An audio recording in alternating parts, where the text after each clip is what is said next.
Greetings, movie people! Welcome to the first ever episode of Jackson Watches Movies, or first ever full review of Jackson Watches Movies. I will be talking about Annihilation today, which I went and saw on Tuesday this week.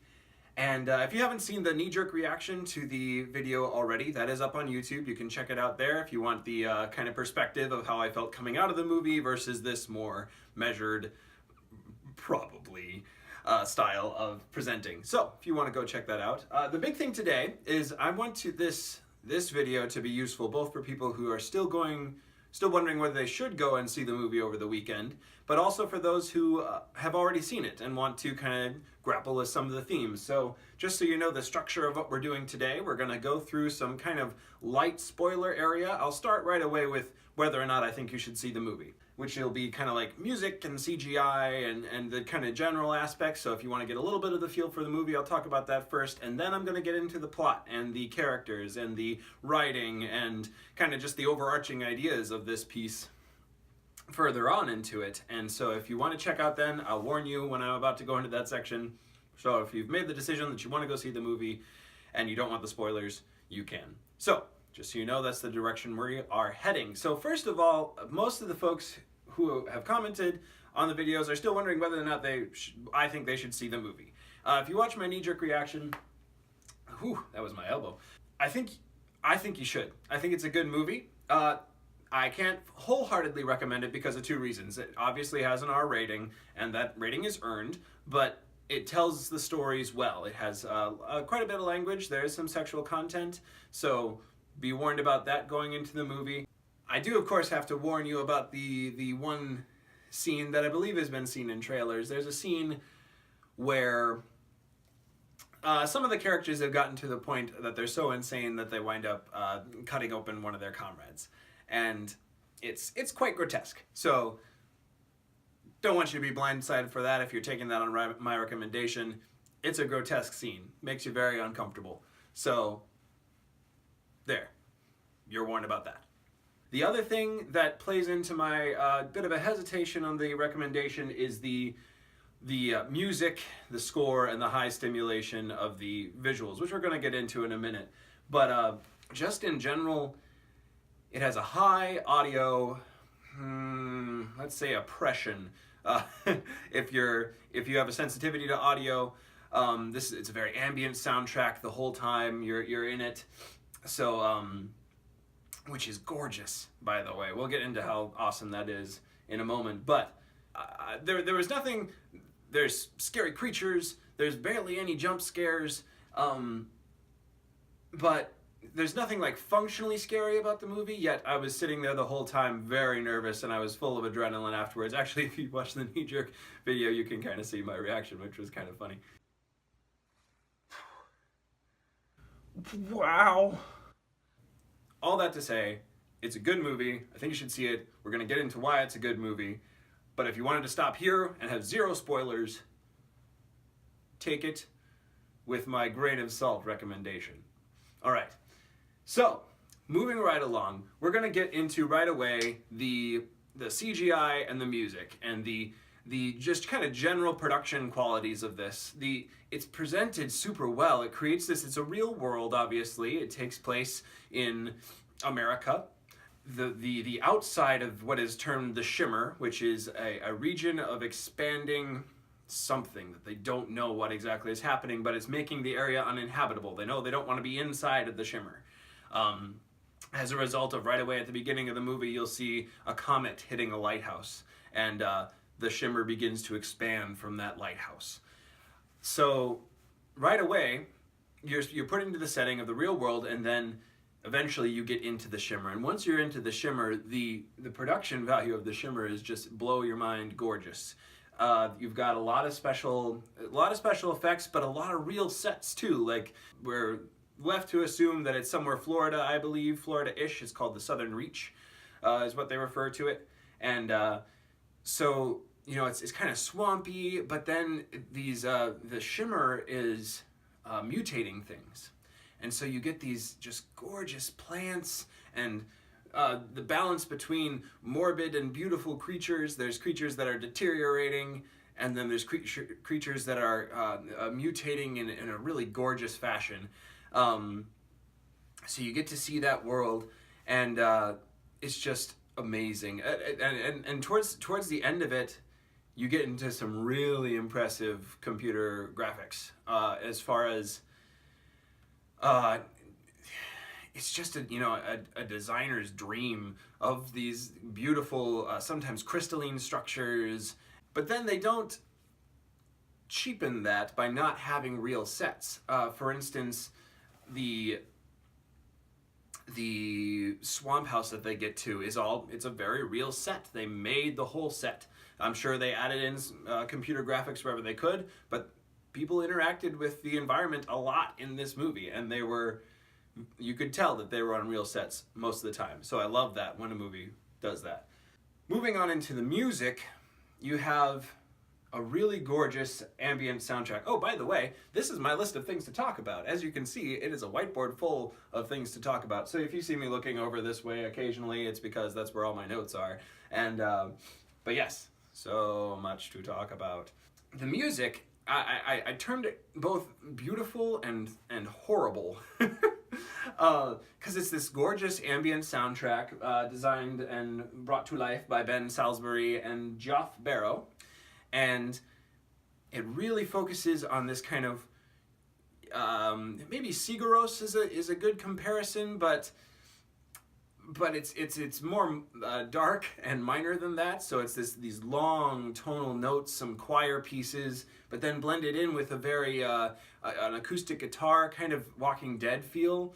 If y'all watch The Walking Dead, it moves you between something familiar with that acoustic beat, but then this sometimes atonal, sometimes minor track that pervades the entirety of the film, pretty much. The only moments that you don't have overwhelming sound design is moments they bring her the parentheses for the movie is she's kind of debriefing from her journey into the Shimmer, and they flash to this kind of interrogation-ish room, hazmat suits all around, and whenever they're in that room, it is either silent or there is a very faint fluorescent light noise, kind of like, which then immediately goes back away to the kind of beautiful / horrible ambient sound design for the rest of the show.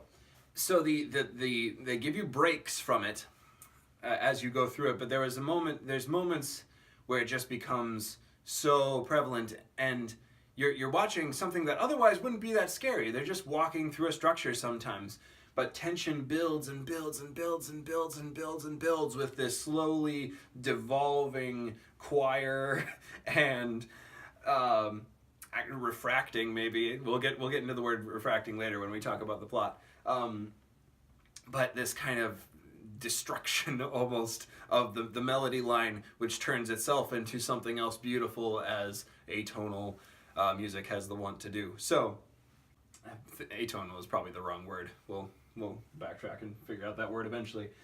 This is kind of the thing that I'll be excited to see what y'all have to say in the comments below.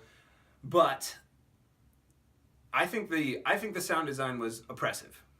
And initially that sounds like a bad thing. I don't think it is. I think they just decided that the sound design was going to play a more prominent role than something that was supportive.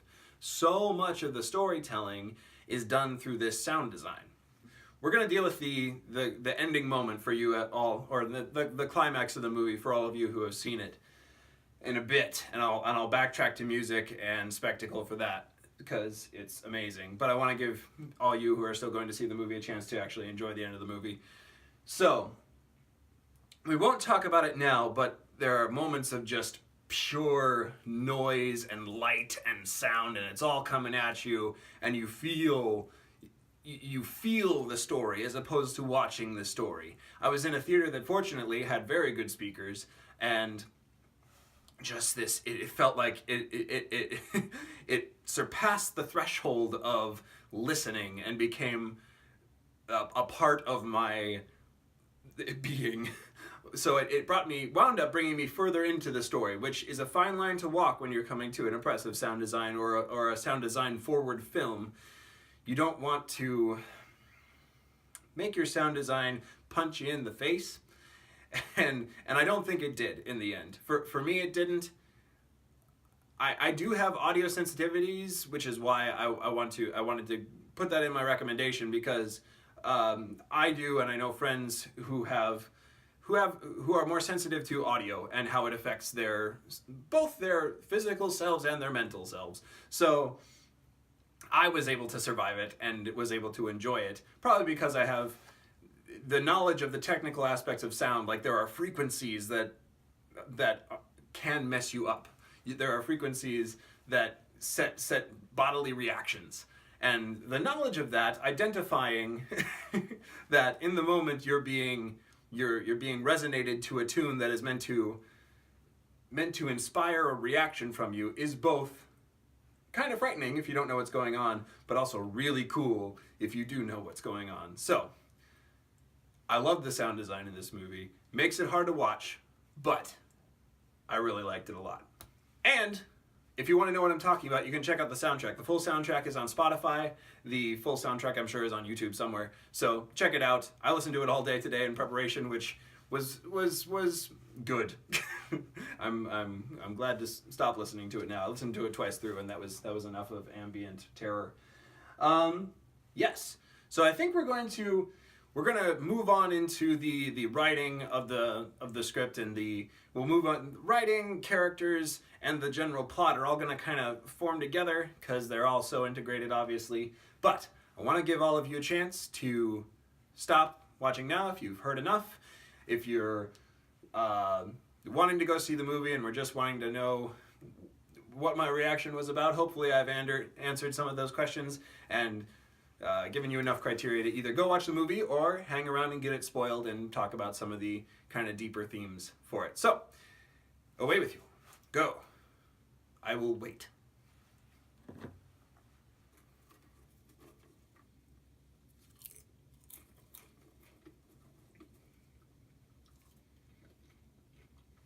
Okay, they're gone. It's just you and I now. And now we can talk about some of the more overarching, deep themes from this play. I'm a theater nerd. This movie. Let's get into the writing, because the writing, I think, is going to be indicative of a lot of both the high points and the critiques that I have for this movie. This movie was based on a book. It was written by Alex Garland, and there are always hurdles to be overcome when a movie is made from a book, I find. There's the hurdles of you have an audience for this already. The people who read the book are probably coming to see the movie. So you know they're on board already. If they're there, they like the book enough to come and watch the movie. So you gotta appease them a little bit.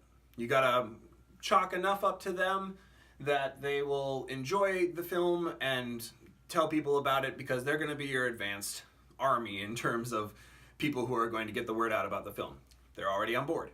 So you gotta do something for them. But then you also have to introduce the concept of the story, the general themes, the world, the atmosphere, to the new people who are coming to see the movie, because you want to appeal to them. You want to grow your audience as much as you can. So there's always this balance of, like, especially you see it in character development. There are things that are assumed in character development that are missing from the film, because they assume a level of knowledge of the character that you read the book. And that's not always the case, but often that blind spot is there. So let's go into that with knowing that that's where I'm coming from with this. I had not read the book. I came into the film fairly blind, and for the most part, I was very impressed. I thought the writing was really good. I thought the actors did a phenomenal job. We'll get into that in characters a little bit more, but certainly Natalie Portman sold the role that she was playing from the beginning. You know, you got a really deep, developed character through her multiple facets. The element of time in this one, and I'll come back to time again later. I'm coming back to all the things when we get to plot, but the element of time in this played a really important role because it helped us develop. It helped the story develop through the characters by jumping around in time all over the place. So you have kind of big archetypes of time, you have the interview after the debrief after she comes out of the Shimmer. You have the time before her husband Kane went into the Shimmer. You have when Lena, Natalie Portman's character, the main action of the story, you have her progression through the timeline of finding Kane after he came out of the Shimmer, and all the way through her progression of deciding to go into the Shimmer and her experiences there, which carries through to the end of the film. So you have those three kind of big areas, and we find out so much about especially her character through those flashbacks and time shifts.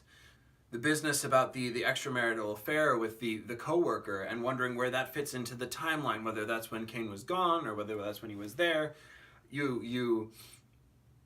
It provides so much depth to her character, as well as you get the after. You get to watch her before, current, and after all simultaneously and all blended together, which makes this movie really really good food for thought, because you are constantly trying to drag and drop where everything goes. So good on the writer for that. Good on Natalie Portman for portraying that so well through those different times. The language, especially the delivery of the language, also added credibility to this kind of far-flung idea. And by the end of it, maybe it wasn't so far-flung. Maybe we had some more understanding, but certainly initially, everybody is not expecting this thing. It is something unknown to them, and you had to sell that level of unknown and keep that level of unknown all the way until the end for it to pay off the way it did. And whether or not it paid off, whether or not you thought it paid off or not, I think it pretty much did. We'll talk about the kind of declining action at the end of it, the denouement, and I think that's where we might see some weak points. But as far as the journey throughout all the inciting incidents and complicating actions throughout the film, I think it did a really good job at slowly giving us more and more knowledge as it went on, and eventually revealing a good deal about the characters and how they interacted with this new reality. Speaking of characters, the language allowed them to be very distinct characters. You had sometimes very archetypal characters. This is where we're going to start to get into some of my critiques of the film, because I believe there was some lack of development for characters, and that's maybe where the book folks would have a bit more of a perspective on this. But I think Natalie Portman's character was obviously the exception to that. I thought she was a very well developed character, very well acted. There was the moment where we saw her shooting the crocodile. In some ways really cemented it for me. I bought that she was a scientist. I bought that she was a teacher. I bought that she was a soldier. But then the moment where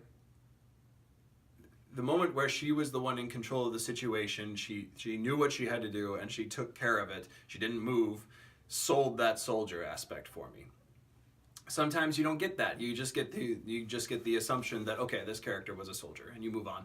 And for that really cemented it. This one of the big moments for me that made her believable to me as a character. Also, throughout the whole film, she is the scientist. She's the one who, after the character played by Tessa Thompson, Josie Raddick, discovers that the Shimmer is in fact not just mutating, not just scrambling the signal. They discover that the radio signals that are coming in are not just being blocked, they're being refracted. And everything within the Shimmer is being refracted like a prism.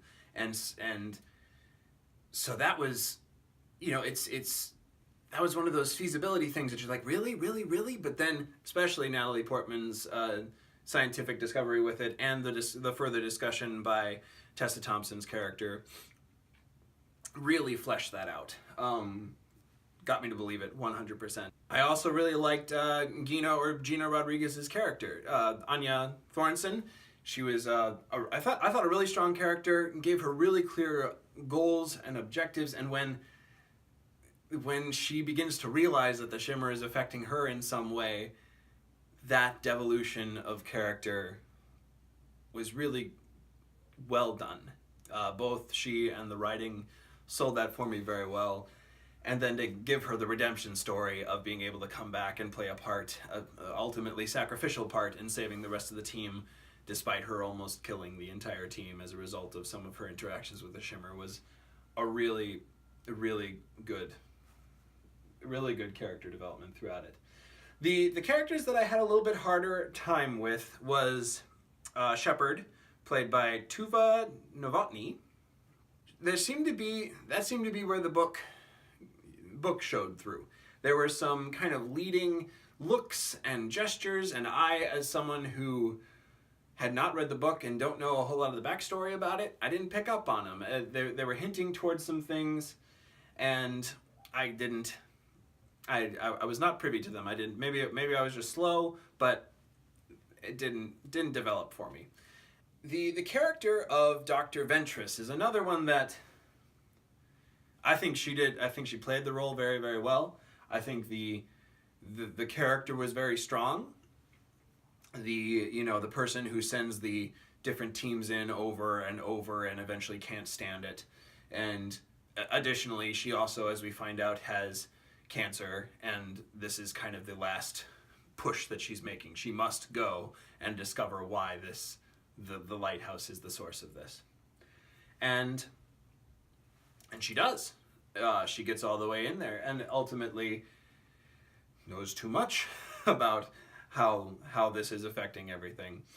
The thing I was missing, the piece that I wanted more explanation on, was the cancer itself and how that, we never got to hear her talk about it, and we never got to see the ultimate realization of it within the character at the end. And I'm going to get into some serious spoiler stuff now, everybody. So if you've hung in this long and suddenly realize, ooh, I want to go watch this movie, I'm going to wreck the ending for you. So more popcorn while you turn off this video. Okay, bye. So the alien life form at the end of this movie that came down in the meteor and is learning everything about this world and incorporating different beings into itself. I wanted to see the cancer have some sort of an effect on that. And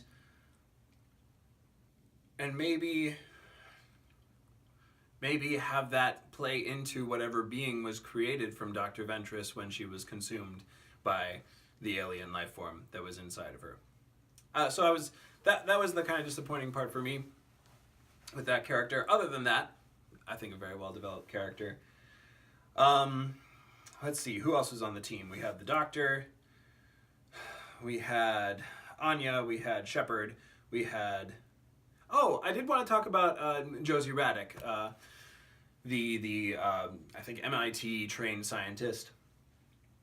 I think she played the role very well. Again, there was not a lot to go on with her character. She was kind of seen more often than she had lines, and so she had to play that. But she has the revelation that this is in fact a prism refracting reality. That realization came quick for me. It felt a little contrived. Suddenly she turns on the radio and realizes. Although the realization that the people made of flowers and trees had gotten to that point was a good one, and I think that adds some credence to it. But then the way they dealt with her character disappearing and dying was confusing to me. And I'll get into another facet of that towards the end here, but why did she suddenly become a plant? And why didn't Lena become a plant? Was it her acceptance? She certainly hints at that. She has a really good kind of soliloquy with Lena about how they're all approaching this change, this refraction. And maybe, some of us want to fight it, some of us want to know about it, gain knowledge about it, understand it. and she says, maybe that's not what I want. And that's kind of one of her last lines as she winds up walking away and turning into a plant person. So I think I wanted more, I guess. I wanted more of her character to come out. I wanted more of an explanation for where that choice came from and how it happened. But that was kind of the whole film, as we'll find out. Most of my critiques are me wanting to grasp hold of understanding of some of this, and the filmmaker saying, no, you don't get to. So, and that's fine. That's another way to do it. We'll get into that in a minute. But, all that to say, really good characters. I thought very well done. And we gotta talk about basically the last frame of the movie. Which is Natalie Portman's character Lena meets the we think duplicate of her husband Kane, as played by Isaac. I'll find it. Oscar Isaac, who is a tremendous actor as well. And you have this moment where you're pretty sure that they're pretty sure that Kane is in fact the duplicate alien Kane. And there's a moment of acceptance, I think, there, that I think we gotta dig into it a little bit, because it's a character-driven acceptance, I believe, because of the nature of their relationship, which I was under the impression that Kane knew about the affair that Lena was having with her coworker Daniel, as played by David Gyasi. And I believed that Kane knew about it before he left, was how I interpreted the line of events. Kane knew about it before he left for the Shimmer, before the year, and perhaps it happened again while he was gone. But I think that plays into that final decision. She comes back and she wants Kane back to resolve that. And whichever way it winds up resolving, resolution was important. And we don't get to see resolution in it. We don't get to know what she says after they hug at the very end.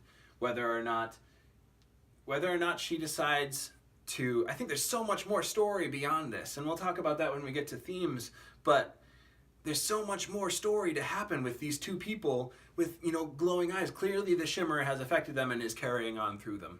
And of course we're left to ask the question of, is this in fact Lena? Is this in fact Natalie Portman's character? I think it is. I don't think it is the alien, because I think the sequence of events that we saw, I don't think there's a way that it could have not been her. But certainly the Shimmer has affected her in some way, and it's carried through. So do these characters continue life together in some fashion? And what does that look like? I really want to know. You don't get to know. Maybe I'll read the book. Maybe I should read the book. Before we get away from character, I really do want to talk about the fact that this is a predominantly female cast in this movie. I think it was very well done. I'm gonna get into a little bit of trouble here, because I think there's been the evolution of female roles in cinema has taken a great upturn recently, with great films like Wonder Woman, great films like Black Panther, and this movie. This team that goes in is an all female team that goes in, and I believe they dropped the line that no female has gone in so far. That it's all been teams of male soldiers, male Marines, male Army, and so this team goes in. I was waiting for that to pay off in some way. Certainly, they're the only team that made it out, with Lena being the only person to ever truly make it out, because, as we know, Kane probably died via incendiary grenade. So obviously that's a success in terms of that. But I was waiting for it to mean a little bit more, and it didn't. And I think perhaps that is a good thing, because and this is where I'm going to get into trouble.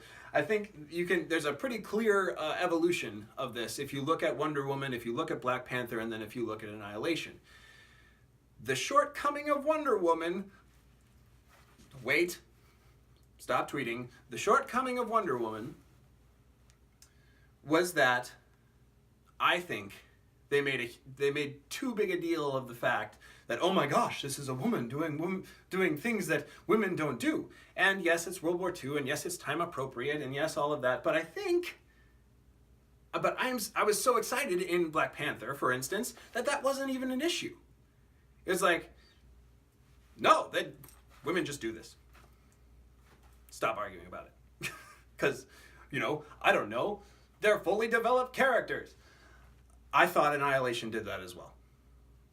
I thought that you got the nod to it, you got the acknowledgement of it, and then just said, okay, we're moving on. We don't have to fight this fight anymore, because we can have characters, we can have an all-female cast and still have fully developed characters and really good storyline. And of course you can. I'm very excited by the fact that this progression is happening, and we're moving on from the archetypal argument of drawing focus to it all the time, and we're just getting into the story now. I think we see that a lot in the Oscar nominations this year, with the exception of The Post, probably. I'm going to see The Post. It'll be good. But comment below on how I'm wrong on all of that, or how I'm right on all of that. I'd love to, snarkiness aside, I'd really like to have the conversation about it. So please, comment below. I'd love to have more talk about it in the comment section. Moving on to the plot. The plot of this movie, I think, was really good in its simplicity. I was very drawn to the plot in the way of, you just have to go to the thing. You have to get to the thing, you have to find out stuff about the thing, and you have to come back. That's the plot. Simplicity of plot allows for complexity of inciting actions and complexity of character. And I think that absolutely showed in this film. It's just a journey. It's a journey movie. And then everything around it goes absolutely haywire and just turns into this huge complication to the journey. And I really appreciated that quite a bit. That being said, let's get into some of the issues maybe that I had, the critiques that I had, or the things that I just want to have the conversation with you about. And please, I really want this to be a conversation. I'm excited to hear all of your feedback from this, especially the folks who went and saw the film at this point, but also just kind of the general ideas I'm talking about. I would love to hear your thoughts on that. The question of whether Lena and Kane made it out was the big one that I wanted to know, and whether or not the shimmer, of course, the big questions of where the shimmer came from, that's not for us to know. That doesn't matter. That's not the context of the story. But I felt like the context of the story, especially within the relationship of Kane and Lena, wasn't paid off, and I really wanted it to be. But then I started to realize maybe that's the point. If you think about it even more meta, right? Get a big old meta Hubble telescope view of this thing. You have these people moving from real life into the shimmer, towards the center of the shimmer, and you have the line in there that as you get more and more towards the center, the refraction gets worse. Or more. Let's call it more for now. And I think that's the exact same experience that we as movie watchers had, which again speaks to the inhabiting of this plot as opposed to the watching of this movie. We got to go on the journey of, we think we understand, so they spent more time in here than we think. Okay, so maybe we don't understand. Okay, we don't understand. Oh wait, she turned into a plant randomly. Okay, maybe we don't understand. Oh wait, before that we have, the skin is moving on these people. And some people see it, some people don't. The film seems to have seen it, but we're not really sure. There's perspective is called into question. And then we have all the way to the end then of who made it out of the lighthouse both times. We don't know. And so our own internal refraction of our understanding of this movie, I think, mirrors the journey towards the lighthouse. Which, by the way, as long as we're on the end of the movie now, what a design beautiful thing. I mean, it stretches credibility just a little bit to believe that it just happened to hit this lighthouse on the beach. It could happen, but it's a design choice because that part where she's on the beach walking towards the lighthouse with the crystalline trees all around was just gorgeous. My goodness. Wow. I think that was clearly a design choice, but it was a beautiful design choice. And then once we're getting into we're going back to the design for a minute, as long as we're in Spoilerville, because the interior of the lighthouse then was just beautiful. The kind of fern vines that were growing out of it that wound up being eventually the demise of much of this world that the Shimmer being was trying to create. We're going to call it the Shimmer being from now on. The Shimmerling? Shimmerling. I like Shimmerling. So we get to the Shimmerling, right? And talk about a moment where you're going, please stop, run away, please no. The moment where she's slowly getting closer and closer to the thing that is building and creating this other sort of reality in front of her, and then the blood comes off of her eye and flies into it. You're like, oh no, dang it, no.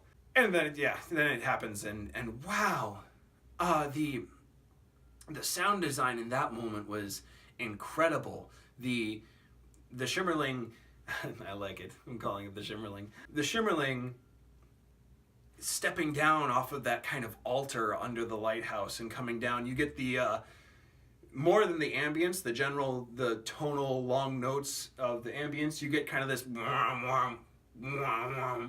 and it reminds me of Close Encounters of the Third Kind.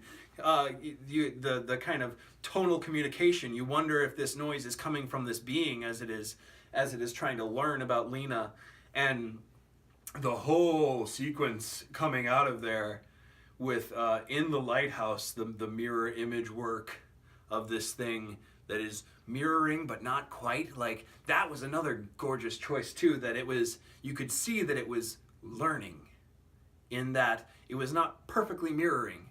It was, you watch them get up the same way off of the ground, but it would move just a little bit later. So you knew that it was an independent being, not just a mirror image of Lena. That was gorgeous. And the incendiary grenade was interesting to me, and especially how it spread along the Shimmerling's arms and eventually consumed it. It was a slow consummation, but something about the Shimmerling is flammable, apparently. It allowed it to grow. Didn't have the understanding or the knowledge of fire enough to beat it out. I believe that. But I just had more questions. What is the construction of this thing? Why is it burning? But the crawl into the heart of the Shimmer that the Shimmerling had was gorgeous, because of course it crawls back to its cradle in the moment of lack of understanding and terror at what's happening. It goes back to what is known, and it's that action that destroys the entire context for the world. Watching that happen, first of all, was beautiful. Then you have the insane visual and audio stimulation of this world, the underbelly of the lighthouse where the Shimmer, conceivably the meteor landed and the Shimmer began to create itself. You have that all go up in flames in this just way brilliant display of light and color and sound that just shakes you to both literally, but then also figuratively shakes you down to your being of, wow, this is something huge, bigger than I have the understanding to understand. That was lame. Watching that moment happen was very poignant, terrifying, beautiful, oppressive, and glorious all at the same time. So I love that. And I think that's I think that's the thing to take away from this film, is that we weren't supposed to understand by the end, which is difficult for me. I tend to be a rational movie watcher, but I can absolutely appreciate the level of care that the filmmakers went through to be sure that we don't understand everything by the end of it. That's my perspective talking. Felt a little bit like the cheap shot of just giving us her eyes at the end was both poignant, but it's kind of an easy way out of a storyline. To end something without an ending, kind of an easy way out. It left me asking so many more questions, and it led to this conversation, so obviously it had some benefit. But as far as storytelling goes, it's to have something that assumedly we don't get another take at, unless we read the books. So read the books. But assumedly we're not going to get Annihilation 2. So for us to have so many questions about the world, that the world just got even bigger than we had for the rest of the movie, I would be excited to see more of that world. Let's leave it at that. Lastly, let's talk about kind of the overarching ideas and themes of this play. Certainly we can look at the title and say Annihilation is the theme, but that's kind of cheap. I don't think that's what anyone's going for. Certainly by the end, you're not left to assume that the Shimmer or the Shimmerling is inherently evil. It's just a being that is doing its thing. It's refracting. It was made to refract. It was made to evolve things. And I think by the end, we are certainly not led to believe that this is an evil force. We are certainly led to believe that it would create something new and different, and thus threaten humanity and the ecosystem of Earth. So in that way, for us Earthlings, it would be an opposed evil force, but empirically, not necessarily an evil force. So I don't think Annihilation is the main theme. Could the unknown be the theme? Sure. If we adopt that, then my opinion of the movie goes way down. In general, I think films are relying very heavily on something from space hits Earth, and we have to deal with it, which has been the primary theme of mystery for a long time. And understandably so. The world that we live in is slowly getting more and more corners to it, and more borders, and the understanding therein becomes more vernacular, more well known. We know the corners of our world, and thus not the corners, it's a globe. We know the circumference of our world, and thus we look beyond. We look to the stars for more intriguing information. I think that plot's been done. So if that's the point of the plot, sorry I didn't like it. I don't think that's the point of the plot. Perhaps loyalty is a part of the plot. Is not the plot, the theme for this movie. We have Natalie Portman's character, Lena, decides to go into the Shimmer, perhaps, most likely, this is how I interpret it, to try to figure out what happened to Kane. And maybe she can help him. And so perhaps loyalty is part of it. There's certainly Anya's character, as she goes insane from the Shimmer, comes back at the end. She is loyal to her friends even at the end. The Shimmerling that replaced Kane is loyal to what he said he would do. He found Lena, and at the end he did what he said he would do. So that's a little closer. I like that theme a little bit more. The one I landed on that I think I like the most, though, is who are we really? Or rather, what are we really? Because throughout, it's certainly the question at the end, who are these people really? What are they really? What is Kane at the end of this movie?